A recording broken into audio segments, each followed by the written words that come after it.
Parshas Achrimos. We always have that typical words that we say at the Shabbos table, so we thought maybe we take a little bit of a turn to talk about something that will keep your kids awake at the Shabbos table this time. So we thought to speak about Sheidim. Sheidim, what's known in English as demons. And we wanted to speak out a few ideas which you might not be so familiar with. It's concepts that we've heard here and there, but let's organize this idea that we know as Sheidim, because there's a lot to say. Why is it connected to the Parsha? Because in the Parsha it says, "V'lo yizbechu od et zivchehem l'sirim asher am zonim achareim chukot olam tiyeh zot lahem ledorotam." It says over here not to sacrifice, not to give over any type of sacrifice to seirim. Seirim are literally known as goats. But Chazal darshan that seirim yigdu bo, as Rashi says over here, that the seirim dance, and it's referring to the Sheidim that are dancing, and people would go ahead and sacrifice to them, as we need to explain from what is the idea behind it. We'll start with a Sforno, an incredible Sforno. It's very kedai to see. This is an atypical Sforno because he's very marich. He speaks at length here. The Sforno is Rav Avadia ben Yaakov Hasforno. He lived in the late 1400s. He's one of the late Rishonim. It was a beautiful pirush on the whole entire Tanakh. He was known as the Avi HaRoifim. He was an incredible doctor, as many of the big Chochmei Sfarad were, as we all know. And many goyim used to even come to listen to him because he was so charismatic and had such good things to say that many of them came to listen to him. So listen, what he says about these Sheidim over here. He says basically, why would a person ever be interested to sacrifice to a Sheid? What exactly do you get out of it? And he says, no, don't think that we're talking about people that are doing it for Avodah Zarah. That's not what we're discussing over here, because that's Pashat, that would be us. So that's underneath the rest of the Isurim of the Torah that has to do with the Avodah Zarah. Over here, something different.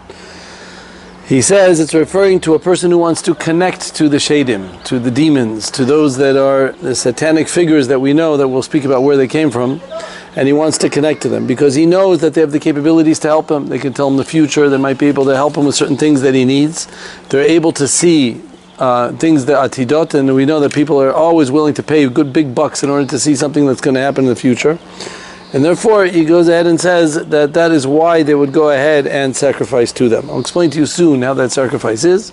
But as we find in many Gemaras, the Gemara in Chulin says that there was a Sheid in the house of Rav Ashi until he went and took care of it. And the Gemara in Erevin, Mem Gimel, it speaks about another Sheid called Yosef Shida. So we see that this is a very interesting phenomenon that exists. Now let me speak out what the Rishonim say about these Sheidim so we get a better understanding. The Ramban, Rabbeinu Chaya Sforno, the Derech Hashem is in Aleph Hey. We spoke about it in our Derech Hashem Shirim, in the Kavanah to Torah of the Sforno and others, the Sefer Ikrim. They speak about what this idea of the Sheidim are, and basically it's like this. We know that we are made up of four elements. We are made of afar, which is dust. We're made up of ruach, esh, and mayim, water, fire, and ruach, and wind. Now these things, miraculously, they're put all together to make up the human being, which is a physical and above physical being. We have a neshama and a gashmi together. The Sheidim are only made up of two elements, of the esh and the ruach, two metaphysical parts. The esh is the fire and the ruach is the wind. Those are the two things that come, and therefore they're considered metaphysical. They're above physicality. At the same time, they're not a malach. A malach is considered something spiritual. He's kulei ruchni, he's kulei spiritual, and therefore he's not made up of any elements of malach. And a man is made up of all four. The Sheid is chetzi chetzi, and that's the whole yesod of these Sheidim, as we'll see. There's something that we would say is half and half. They have two out of the four elements, and therefore they have a certain physical aspect to them. And therefore they're similar to man, so to speak, but they're also similar to angels. They have a half and half. The Gemara in Chagiga, Daf Tez Zayin, says this, Beferish. 6 things were said by the Sheidim. 3, they're similar to the Malachei Hasharetz. How are they similar to Malachim? They have wings, meaning that they fly from place to place. They move from Soifar Lamad, Soifar like the Malachim. They're not limited to space. And lastly, it says that they can see things into the future by flying around just like Malachim, that they know what's going to happen, what's going to be, these types of things. But they also have 3 similarities to man. They eat and drink like man, they reproduce just like man, and they die like man, meaning that they also have an aspect of them of death. Now the Tashbats in the Sefer Magen Avot, it's in Pirkei Avot, actually says yes, but they do live a long time. They don't live like man, who is Ephraim and lives for a very short amount of time. he brings down Ashmedai at least lived for 1,000 years because he was around during the time of Shlomo Melech, and he was also around during the time of the Gemara. So he says Ashmedai was one of the Melechim, was around then. The Ramban says even longer than that, the time of Lemech. So they can live for a good amount of years, especially the head ones. But al kopanim, they are somewhat limited. They still have their limitations, okay? And therefore they have these kochos of yes, flying, but at the same time they need a specific sustenance that is required of them. Now zelu umatzeh bar alokim, because they have the koch of flying. So there are some svarim that bring down that therefore we also have found people that were capable of flying. Moshe Rabbeinu actually flew above Eretz Yisrael. Naama ran away from the giants that were trying to abduct her by flying. Eliezer, it says in the Midrash, ran away from Lavan by flying because Lavan wanted to kill him after he took Rivka. And therefore we see that there is this idea of flying, and it was learned out from the Sheidim. Okay, that's the yesod that we come out with. Now what exactly is it that these interesting guys eat? What would they eat? So it says this Sforno, an incredible thing. The Ramban says it's Bekitzer, the Sforno says a little bit more about Richut. We spoke out in the life after death Shu'urim that Malachim eat the man. Malachim kind of get sustained by man. Man is a completely spiritual food. It's something that's dak, mechuspas, as we all know the Pesukim. That's what we ate in the midbar. It doesn't digest. It goes straight into the lechem evarim. It goes straight into the limbs of a person. It doesn't have any type of ikuls, any type of digestive system required. There's no extract that comes out of the man. Very special type of food. We had it once in our lifetime. Malachim kind of sustain themselves from this, completely spiritual. We, of course, we know we eat steak and everything nice under the sun. We eat physical food, whatever we can have. So what exactly do these shadim? There's, like we said, these chetzi figures, these half and half guys, what do they eat? Not man, that's too spiritual for them. And not food, that's too physical for them. They need to have something that's both. You know what that is? Dam, blood. As we all know, the vampire things that we grew up with, they go ahead and they suck dam. They love to have blood. Why is blood so good? Because as we all know, hadam hu nefesh. The blood is something that sustains inside of it the thrill of life. All of life is sustained within the blood. The oxygen is there, and that is the heating system inside of our warm-blooded bodies. That's why it has the midah of ruach and esh. The blood has the same midah of esh because it heats up the body as a system, and also has the ruach because that's the oxygen that gets transferred to the whole entire body through the circulatory system. So they only get sustained by dam because it's partial physical and partial spiritual. It has an aspect of nefesh to it also. It's something that keeps us around, and therefore it's over and beyond. So therefore they always need to eat dam. That's how they are able to survive. So how do they get hold of this dam? So this is where these people that we're referring to, our pasuk, are interested. They want to get connections with these sheidim. They want to put themselves and get on the good side of these sheidim, so they go ahead and feed them blood. This sounds extremely interesting, huh? Straight out of a book, out of a good movie. They go ahead and they feed them blood, so to speak, and by knowing that they feed them blood, so they are able to get on their good side, and they give them all their secrets. This is the more Nevuchim, that's the Rambam, he brings the Kitota Tzava. Tzava were certain groups of people that they hated. They held dam was tummy, very bad, but they still were willing to eat blood.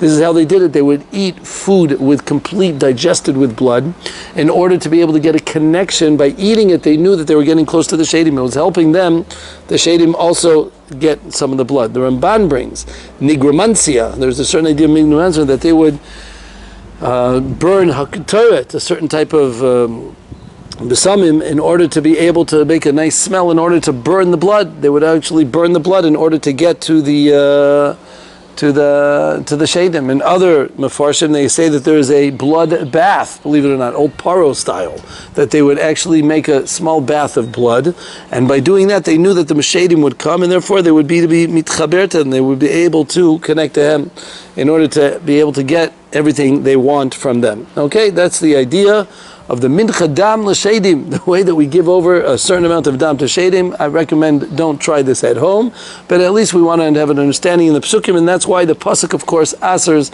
such things. We don't try to make any shortcuts. We don't need to do it, besides the fact it doesn't really do much. You can't change any gzerot. It just tells you the future, Oedipus Rex style from mythology.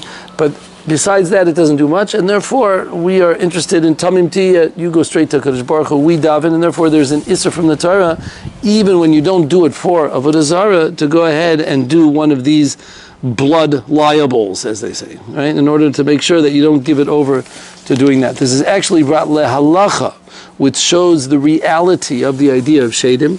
In Siman Kuf Ayin Tet, Sif Yutet, over there is this siman that has to do with black magic. It's in Yerideh, Siman Kuf Ayin Tet, there's one long siman that has to do with all different types of black magic. We learned the idea of magic shows from there, which is not our subject today. But in one of the Sifim, Sif Yutet, over there it brings the idea of giving blood to the, or it doesn't say blood, but giving and worshiping the Sheidim, to these demons, going and worshiping them for your purposes. And the Shach writes, even if you don't do it for Avodah Zarah, obviously referring to this forno, even if you don't do it for Avodah Zarah, you just do it for the sake of getting on their good side, that is also asur. He brings from the Rashba that the women were many times burn blood to make a reach tov in the about, or they would make some type of reach tov, and therefore it would be asur unless they did it for the right reasons. They bring Yerovam ben Nevat, the bad king who started the whole empire, the split in the empire. Yerovam ben Nevat, the famous Yerovam ben Nevat, that's what he did. He used to bring the Seirim to the Beit HaMikdash by sacrificing blood. That's what he would try to do. The Even Ezra calls this znut of HaKadosh Baruch Hu, ki'ilu we're going and looking for other ways besides HaKadosh Baruch Hu.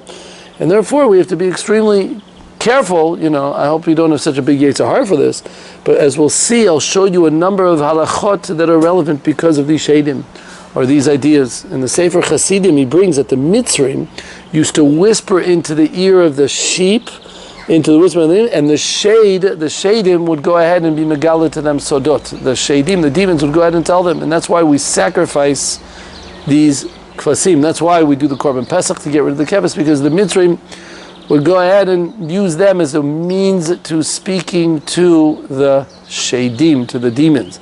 And therefore we also have an Isser of eating blood. And the Psukim are together. The Pasuk over here, which I quoted to you about not worshipping to the demons, is right before the next Pasuk, which talks about not eating blood. You're not supposed to eat dam. And because he says those two ideas are absolutely connected. Wow, great message we're learning today. I told you this is juicy stuff for the Shabbat table, especially when you're sitting and eating into your steak. You'll be able to remember the Isser of eating blood and understand a little bit more about what you're doing. Kopanim, that's the idea here. Now, we find that this idea of the Sheidim existed for many a time. For many a time, it's always been around. It's been something around. It has many halachot. First of all, they're called Seirim. I mentioned to you, Seirim are classically goats, and all the Mefarshim wonder why should they be called Seirim? What does that have to do with an Ez? So he says because when they see them, they appear as an Ez. They appear somewhat as a goat. That's first of all. Second of all, just like a billy goat has extra hair, he has a little zakan, he has a little beard, and he has hair, as opposed to the girls, the female goats do not have the hair. So he says, believe it or not, listen to this, the women Sheidim are bald. They're bald, as opposed to the male Sheidim, they have hair. Now listen to Rav Yehuda Fataya in his Minchat Yehuda, a very incredible sefer.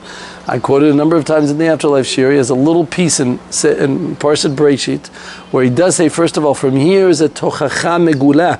He says, listen to this, I'm just quoting word for word. For those women that shave all their hair, it's not good because you're making yourself similar to the Sheidim, because we said female Sheidim shave all their hair. If you're male, go ahead, go skinhead. But if you're not, of course, leave the peyot.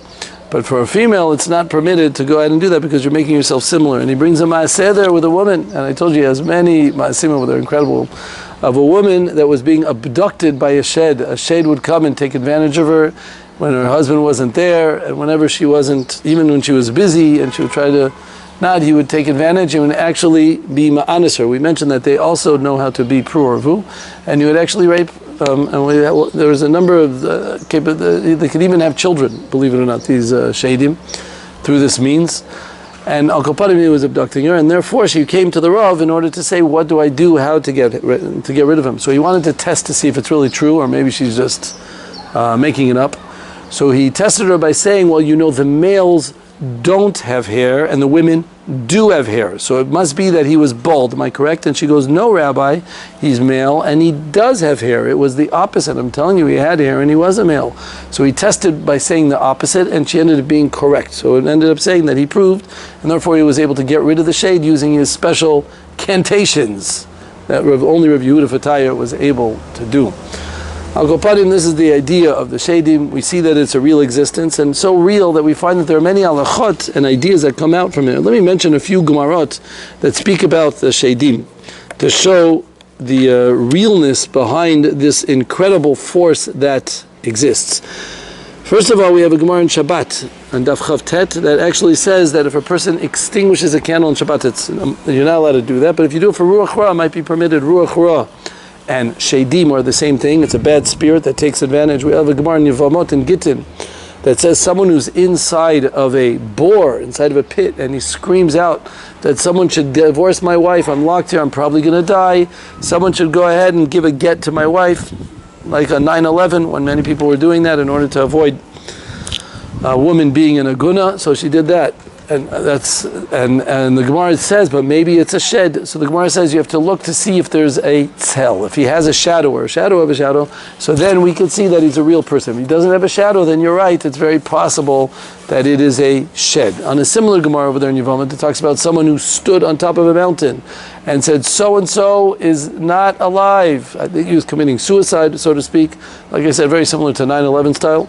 That he knew, he says, so and so is not alive, then they should tell my wife that he is dead. And over there the Gemara says, but who says, and the Gemara says, give a get to his wife, you can give a get. And the Gemara says again, the same question, but maybe it's a shed. So you see, Sheidim are real. And the Gemara says a similar idea, where you're able to see a Dmut Adam, and you're able to see an image of a person where there was a shadow, where there's a certain type of shadow, and therefore we knew that it was true. In Gittin on Samech Chet, we even have Shlomo HaMelech bumping into Ashmadai, one of the Sheidim, and speaking to him. Of course, Shlomo HaMelech knew everything. He spoke to the animals also. Here we have a contact between a human and a shed, and over there Ashmadai actually helped him in the beginning.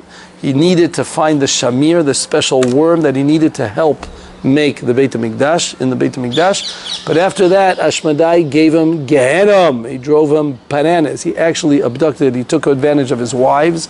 He took over his throne, and he threw Shlomo headfirst out. Shlomo lost his throne for a certain period of time, and he lost his wives for a certain period of time, because he brought Ashmadai into the picture.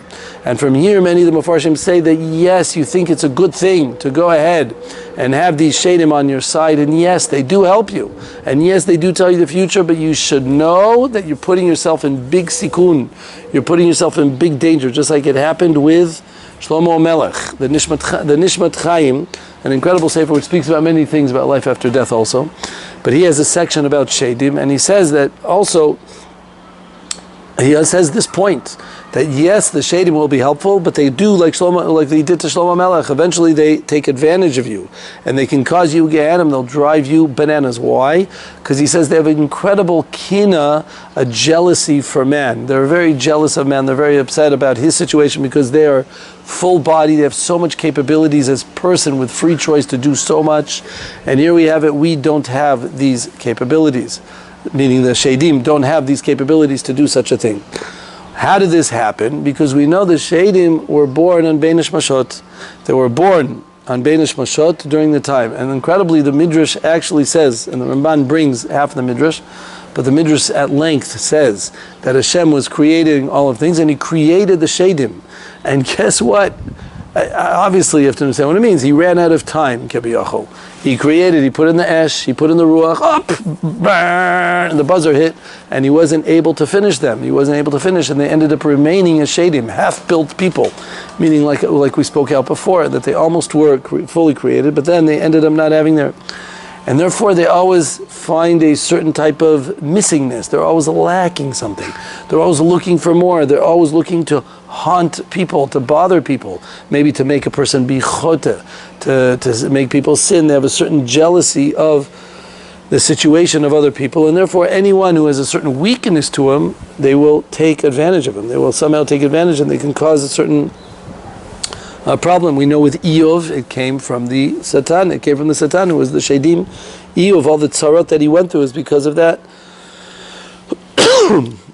And many other things. The Egel Azav, also, we know that the Satan was able to cause that Moshe Rabbeinu looked dead, in order to cause these problems during the Akedah Yitzchak, when Avram Avinu, the Satan, tried to stop it. He tried his best. At least he was able to get Sarah to die. His job, the Sheidim, which are built, who is Satan, Emma Sheidim is Hainu Hach, they're coming here to cause problems, to get us in a issue of not being able to do so well. You understand? That's the yesod that is behind them. Okay, so that's the idea, and therefore you have to see that they are something that are real and something that really exists. The Gemara in Sanhedrin on Daf Mem Daled says that if you're in the middle of the night and you see someone, you shouldn't say shalom, because guess what? Maybe it's a shade. I've seen a few of those at night.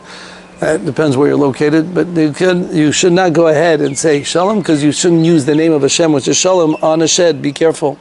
Or bow down to him. And therefore, we learn that out from Yehoshua by the beginning of Sefer Yeshua. We know when he was in the middle of war, at nighttime came to him a Sar Hashem Tzvakot, a Malach came to him, and he ended up telling him that you should go ahead and learn Torah. But in the beginning he didn't know what it was, but when he found out it was a Sar Hashem, only then, the Gemara in Sanhedrin says, did he bow down to him. Before that it could have been a shade, and a shade we don't bow down to. And therefore you have to be extremely careful from these things. You never know what kind of shadim you're going to bump into. A couple other quick examples that we find. Many of the sakanot that we are familiar with, the dangers that we're familiar with, that are brought in Yeridei and Siman Kuf Te Zayin. The Gemara Nida Yud Zayin brings lamashal, for example, a peeled egg or a peeled garlic or a peeled onion. It's things we're familiar with that are left overnight. You're not supposed to eat it. Why not? What happens? It doesn't taste good? What are you worried about? People think that has to do with the bugs. It has nothing to do with that. It has to do with ruach ra, because the shadim come to it. If it's exposed, that's something that they will come and put on some type of ruach ra, and it can cause a danger to a person who consumes it afterwards. That's the reason why we wash the Netilas Yadayim in the morning, because of ruach ra. When you sleep overnight, the shadim are exposed to your body, because you are completely helpless. You're sleeping, and that's why we say Kriyat Shema Alamita at nighttime. It says in Kuf Lametet that we're supposed to go at Reish Lametet, and Simon Reish Lametet in Orach Chaim, because over there you're supposed to protect yourself at nighttime before you go to sleep. And that's why you wash your hands in the morning. Ma'im Achronim, according to the one Shitot, is also because of Ruach Ra. So you should realize that this idea of the Sheidim, or the Ruach Ra, Sheidim and Ruach Ra, Hainu Hach, are very part of our system. It's not just some abstract pasuk that has to do with interesting ideas to write about demons and try to put a book together. It's something that's real, that we live with. Guess what? A person who's a chassan and a kala, right? We're familiar with this. You have a shomer walking around with you the whole entire day, a chatan v'kala. Why does a chatan v'kala walk with a shomer the whole entire day? Because they're worried about the sheidim. For the same thing I said before, that they're jealous, they're interested, and you are in a good time, you're getting married, something that they don't have such an opportunity to do, to live a real life like that, and therefore they could be mikatreg, they can cause problems to such a person. So too, according to a couple of the shitot, a oval, someone who lo aleinu is sitting avelut, or someone who's terribly sick, the Gemara in Brachot Nun Dalet Amud Bet also brings down the idea that a person has to be careful from shadim at that time, from ruach ra, and therefore usually that's the mitzvah of bikor cholim, to visit a chole, or to be menachem avelim, because we don't want them to be alone. We want them to be in public with other people. We're interested in their not being alone, because when you're alone, then it's dangerous. Now, I'm not coming to scare people or spook people or things like that, because anyways, you should know many of the Mefarshim say that it could be nowadays it doesn't exist, as I'll speak out in a minute, but you should still see that all these halachot come from somewhere. And Siman Sadi, it's brought based on the Gemara in Brachot and Daf Gimel, that a person shouldn't walk alone at night because of the danger of a shade who comes out. Now, A, that's referring to walking out of the city, and B, in a dark area.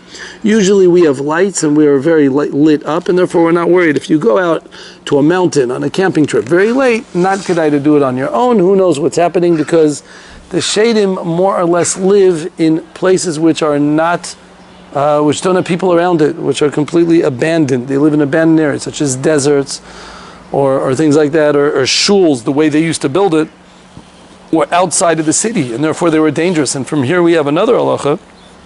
We know on Friday night, when we finish Shmona Esrei, that we say what we call Me'ein Sheva. The Chazal made a takana, it's brought in Siman Reish Samechet, that we Me'ein Sheva, that we make the extra brachot that we make after Shmona Esrei. The reason why we do it is because their shuls were outside of the area, of the main area where people were living, and therefore we're worried that someone's going to stay extra in Shmona Esrei. It'll come late, finish late, and it'll be left alone in the shul.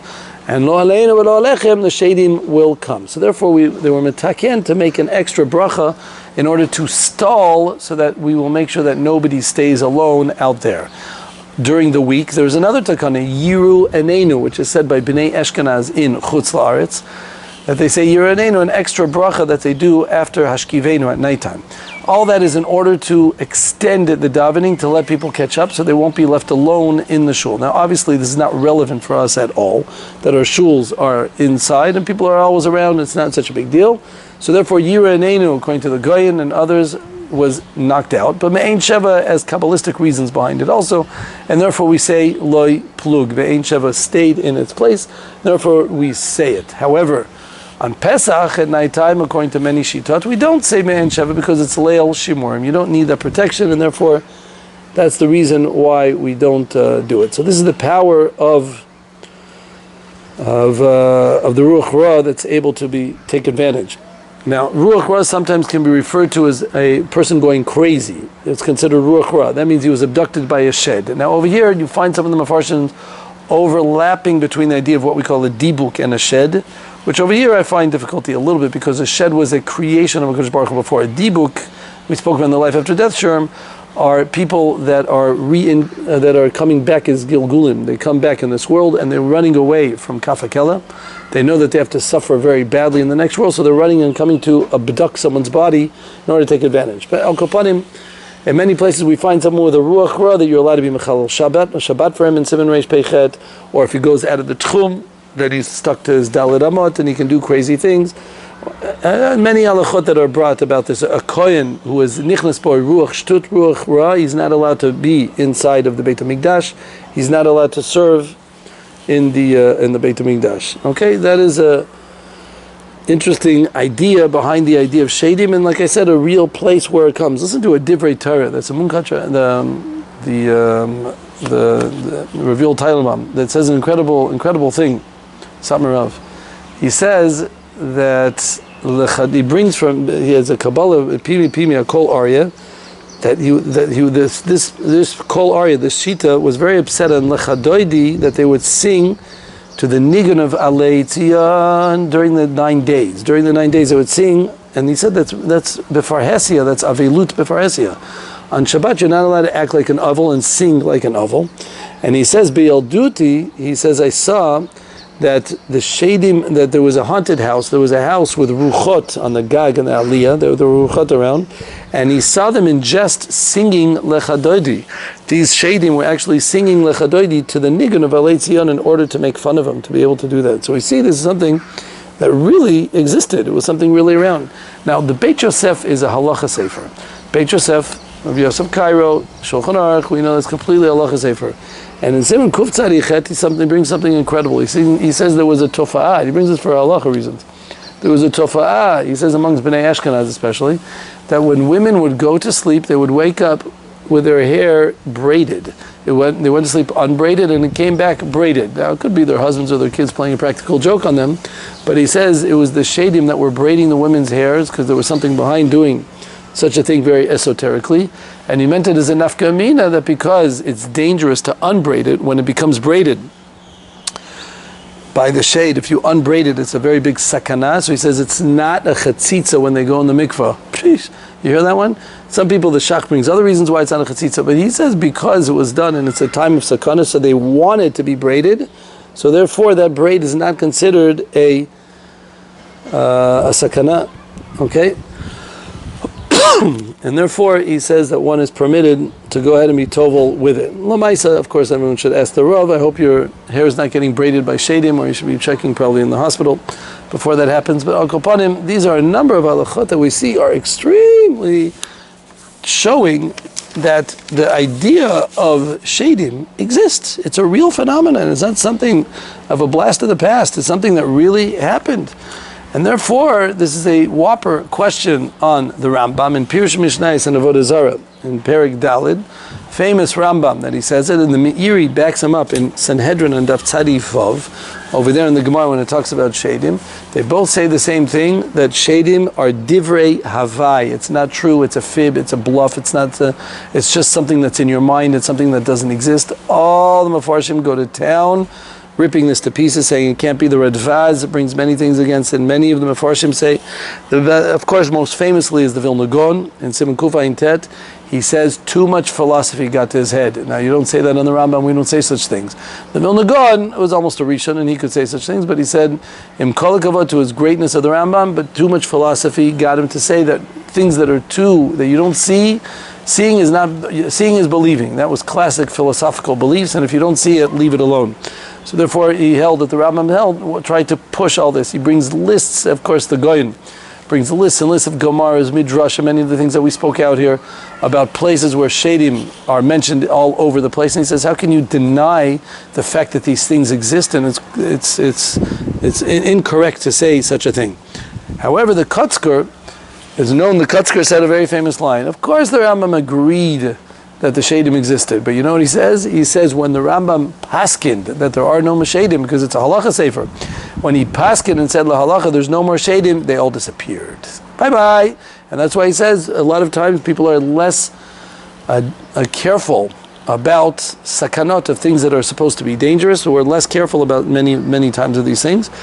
Because the reason is that we all the Sheidim are less. Of course, we don't have any Nevi'im, so therefore maybe Sheidim are also gone. And he says also the Rambam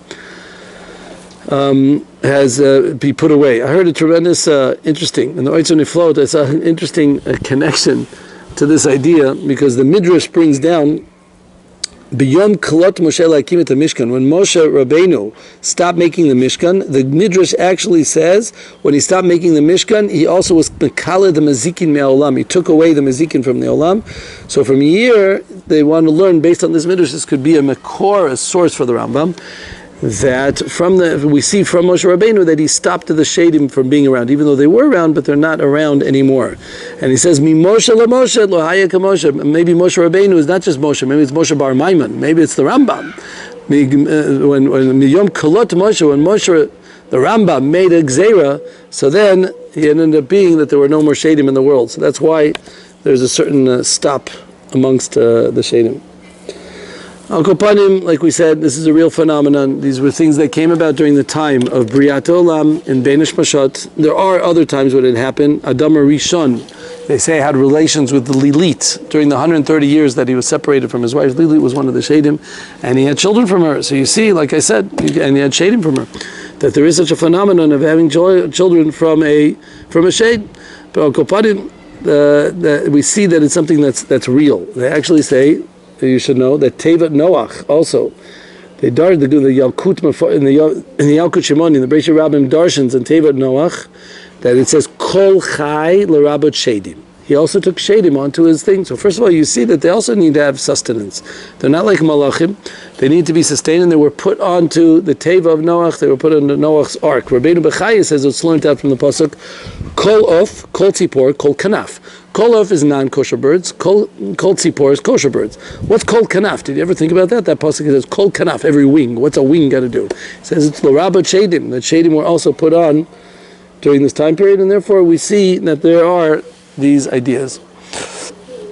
We're basically coming to a close, but we can't stop before we express the fact that you should know that all the Mefarshim bring down that there are two different types of Sheidim. Yes, until now we sounded like the heebie-jeebie ones, the mean ones, the ones that cause all the balagan, the problems, and these are what we would be known in English as the demons.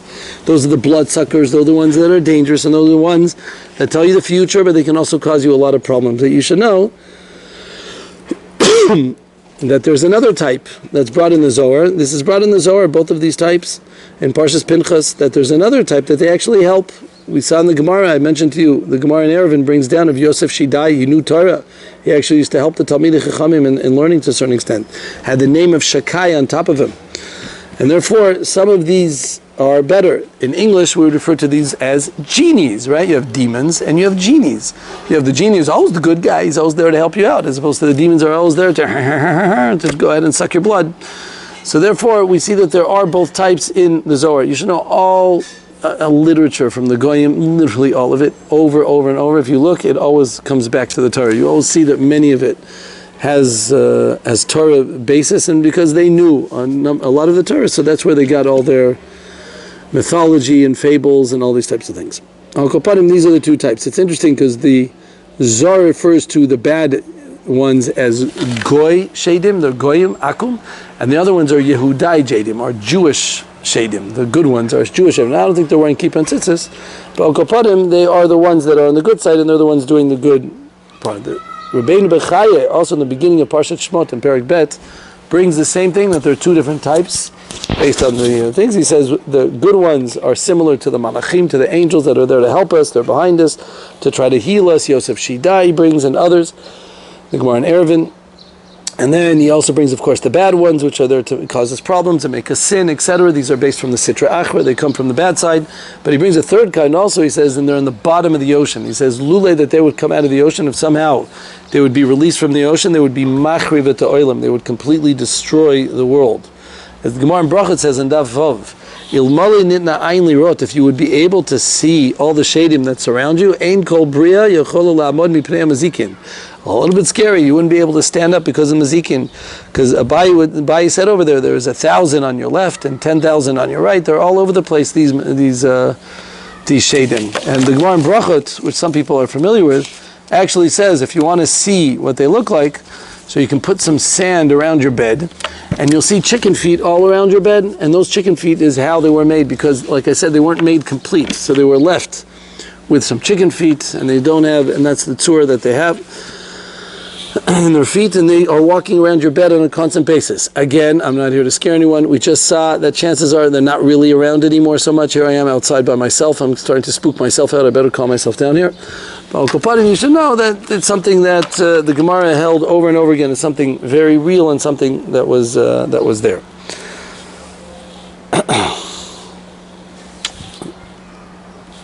I'll end with a couple quick stories and a way to be shomer from this problem. The way to be shomer in general from these issues would be to, of course, as the Midrash brings, and we're familiar with Kriyat Shema. Of course, Kriyat Shema, interesting. Shema Yisrael Hashem Elokeinu Hashem Echad. Shin starts and ends with Daled, Shed. You end up having Shed over there because the Kriyat Shema is the protection. Like we said, we say Kriyat Shema Lamita, and that is the way that we protect ourselves from the from them. Okay, from doing that. The Gemara even brings that Abaye, it was Abaye or Rava, I don't remember which Amar it was, that he came and he ended up, they needed him to go ahead and bring rain at the inappropriate time, and the Sheidim were not interested, and it caused them nezek. During Tammuz they needed it for a specific reason, and he succeeded with his davening to do it, and his father came to him in a dream and told him, don't sleep in your bed tonight, don't sleep in your bed. That was Rava. He said, don't sleep in your bed tonight. He said, why not? Don't ask questions, don't sleep in your bed. So he slept in a different bed, and the next morning he saw many stabs inside of his bed, because the Sheidim were trying to get him. During the time of sleeping was the time that they were trying to get him. Tkiyat Shofar, if you read many of the Sfarim of the Mekubalim, many times when they're trying to pull out Nezikim, like I said, the Mincha Yehuda, Rav Yehuda Fataya, all the time was blowing shofar over there. The Korach of the Tkiyat Shofar, which we're familiar with, is it's Merachech the Dinim. It takes away from the Dinim, and therefore Rashi in Rosh Hashanah Daf Chav Chet says the power of the shofar is Tokeh L'Shed L'Avriach Ruach Ra Me'alav, has the capability of doing it. When people try to take out Dibukim, they try to use it, Kmim, different types of amulets, etc. These are the ways to get out. And of course, lastly, most importantly, the Or Zarua brings, Shomer mitzvah lo yedid avara. We all know that nothing is better than doing the power of the mitzvah. Kim shamor tishmerum im shamartim divrei Torah and im shamer etchem mina mezikim. As he brings from the Midrash, that we know that all the Sheidim are helpless in front of the koach of Torah. So someone who basks in Torah and protects himself from there, they run away from Talmidei Chachamim. You'll see that usually that won't be the case where a Dibuk will go and take advantage of a Chofetz Chaim or a Vilna Gaon, and therefore it's a way of protecting. Okay, that's the Yesod. A couple quick stories, interesting. First of all, we know the Gemara in Kedushin Chavtet brings about Abaye, that he was in a shul. Like I told you, the shuls back then were outside and he wasn't invited by anyone, but he wasn't on purpose because they knew that this shul was haunted. It was a haunted house with the Sheidim. So they wanted Abaye to take care of him. Not a very nice thing to do to him. So no one invited Abaye over and they left him there by himself. Tada, appeared to him a serpent with 7 heads. This shear would be much better if I had some graphics in the background. But as the 7 heads was coming and attacking him, he bowed down in his tefillas, and every time he bowed down, one of the 7 heads disappeared until he knocked off all of them. Incredible, huh? Very fancy. Another story which is brought in the Kaveh Yasher, and this will finish, is a true story also, where there were people who were inside of a house, and it was also haunted, and what was happening over there? Things were flying back and forth, doors were opening and closing, things were dropping, classic movie style, right? Poltergeist. These things, what they call poltergeist, we called Sheidim. These were things that were causing problems inside of the house, but they don't do it stam because they're not allowed to live in houses stam. So the question is, what were these ruchot doing inside of the house? So they brought the big Rav of the Mekubal of the town, and he was a very big Rav, Rav Yosef, they said, and Rav Yoel, and this was about 500 to 550 years ago, what this happened. And during that time period, it said that he went and was tofes the shed, he caught the shed when he was causing all his problems, and the shed told him, listen buddy, this house belongs to us. Why? Because the previous owner was a tzoref, he was a tanner. He was one that did, whatever, it doesn't matter, he had a job, and he was married to, listen to this, a shida. He was married to a female shed, and he actually had children. We are his children, we're his yorshim. Wow. And he said that therefore we were always locked in the cellar. There was a cellar that was always closed. Everybody knew they never go down to the cellar because there was always a lot of ruckus down there, and people stayed upstairs in the house. But he said what happened was that this person went to war, and when he went to war, him and all his children died in the war in Poland, early 1600s, whatever it was, during that time period. And they say specifically how long, it was a 10-year war, and he died and all his kids died. And therefore he has no more Yorshim. Therefore, buddy, we are the Yorshim. We're the ones who deserve to inherit, and therefore we're moving into the house and get everybody out of here. And therefore we're scaring everybody out of the house, and therefore those people had to leave the house. Now the other people that were standing there, I don't know how they weren't shivering in their boots, were standing there, and they said, 1 second, we paid here with big bucks. We paid a lot of money for this house. We paid with good money. At least we want our money back, or not. It's not fair. You can't just take over the house. And the Rav paskind lehalacha. Sheidim are meant to be in desolate areas. You're not allowed to be in a place with people around. With people around, that's not your place. That's A. B, he said there's no such thing as Yerusha by Sheidim. Kol hakavod. I didn't know this halacha. It's not written in Shulchan Aruch, but I believe him.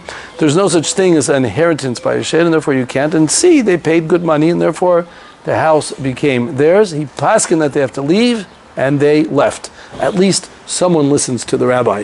So Al Kopanim, we see this idea that Sheidim really exists. It's something that's a big power. And Baruch Hashem, we have ways of protecting ourselves. And Baruch Hashem, we see reasons for everything that we do in Chazal. We should never question the Divrei Chazal because these are things that are real, whether they exist or not. But Baruch Hashem, the main thing which I enjoy from these types of things and also the afterlife idea is to see there is a world beyond the world that we see. Not seeing is believing, even beyond seeing is believing.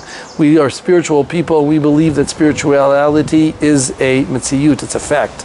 And therefore, we don't have to be Bali Gaiva, haughty people, to just think what I see is only there. We can believe that yes, there are things that are beyond my capabilities. Shabbat Shalom.